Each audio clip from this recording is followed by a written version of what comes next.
तेनालीराम की कहानी, नाई की उच्च नियुक्ति। फ्रेंड्स, आज इस वीडियो में हम तेनालीराम और नाई की उच्च नियुक्ति कहानी प्रस्तुत कर रहे हैं।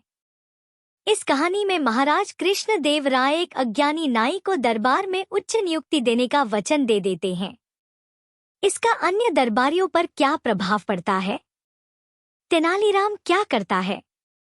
यही इस कहानी में बताया गया है। शाही नाई का महाराज कृष्णदेव राय के बाल काटने और दाढ़ी बनाने महल में आना जाना लगा रहता था। जब वह राज दरबारियों को देखता तो स्वयं भी राज दरबारी बनने सपने देखा करता था। एक दिन जब वह महल आकर महाराज कृष्णदेव राय के शयन कक्ष में गया तो देखा कि महाराज गहरी नींद में सोए हुए हैं। उसने सोते सोते ही उनकी दाढ़ी बना दी। महाराज जब उठे और देखा कि उनकी दाढ़ी बनी हुई है तो बहुत प्रसन्न हुए और उन्होंने नाई को बुलवा कर कहा, हम तुम्हारे काम से अति प्रसन्न हैं। मांगो क्या मांगते हो, आज हम तुम्हारी हर इच्छा पूरी करेंगे। नाई तो ऐसे ही किसी अवसर की ताक में था। वह हाथ जोड़कर बोला, महाराज, यदि आप मेरी कोई इच्छा पूरी करना चाहते हैं तो मुझे अपना दरबारी बना लीजिए, क्योंकि मेरी आपका दरबारी बनने की इच्छा है।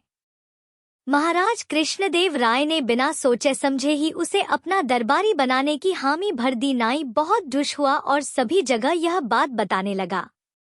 जब दरबारियों को ये बात पता चली तो वे चिंतित हो गए।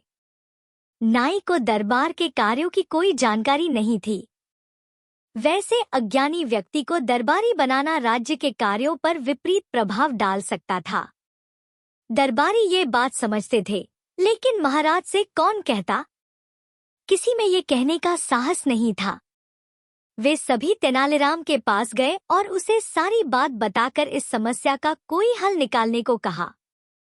तेनालीराम ने उन्हें आश्वासन देकर वापस भेज दिया। अगले दिन रोज की तरह महाराज सुबह सुबह नदी किनारे टहलने गए।